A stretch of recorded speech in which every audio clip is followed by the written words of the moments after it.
Talking about lesson 9.2, which is on the converse of the Pythagorean theorem. Okay, and we learned what a converse was at the start of the year. And so first of all, we're going to start by defining what a Pythagorean triple is. And if you remember, we kind of talked about this briefly on Wednesday, but a Pythagorean triple is a set of three positive integers, a, b, and c, where a squared plus b squared equals c squared. Okay, a set of three positive integers. So that's a key word, positive. Integers is another key word because integers means it has to be a whole number, no decimals, no square roots. A squared plus b squared equals c squared. So that fits the Pythagorean theorem.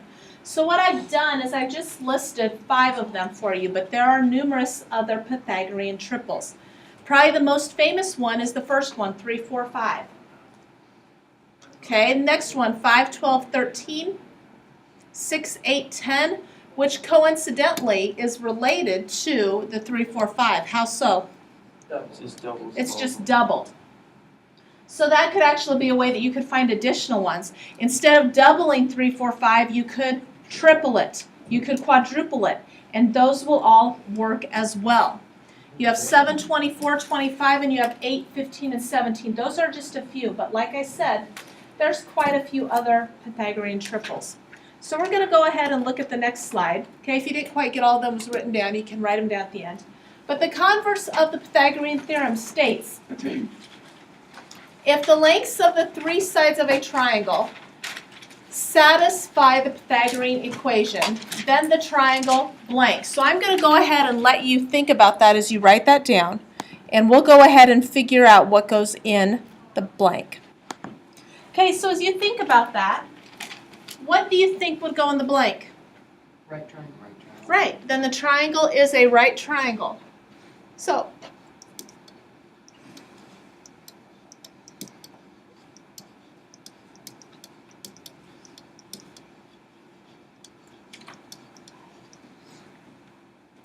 okay, so let's go ahead and look at this example. It says determine whether each triangle is a right triangle. So this is all you're going to do. First of all, I'm going to take the two legs, okay, which in this case are 9 and 12. How do I know those are the legs and one of them isn't the hypotenuse? The hypotenuse is always opposite the right angle. Also, the hypotenuse is always the largest side. Okay, hypotenuse is always the largest side. So I'm just going to do this. 9 squared plus 12 squared. I'm going to check to see, does that equal 15 squared? And this is just pretty much a calculator drill or a simple math drill. 9 squared we know is 81. 12 squared we know is 144. Okay, what is 81 and 144? 225. 225. Well, what is 15 squared? 225. They match up. So is that a triangle? Yes. Okay, that's all you have to do. Alrighty, so let's look at this one. You determine this one for me.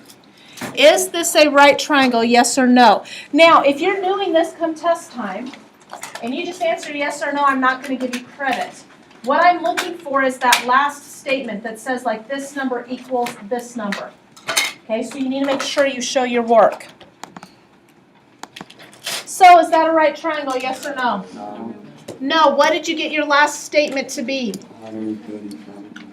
137 compared to 225. And those are not equal. So that's what I'm going to be looking for. Okay, so make sure you show your work. So let's look at this next one. Is a triangle with sides 12, 16, and 20 a right triangle? So once again, go through the process again. Okay.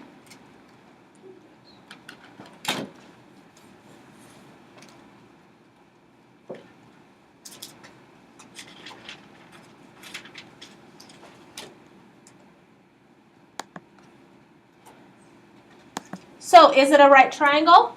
Yes. Yes. What did you get your last statement to be? 400 equals 400. 400 equals 400. Nice job. Okay, so any questions over the converse of the Pythagorean theorem? Alrighty, here you go, pages 486 through 487. I need you to do numbers 1 through 15 all.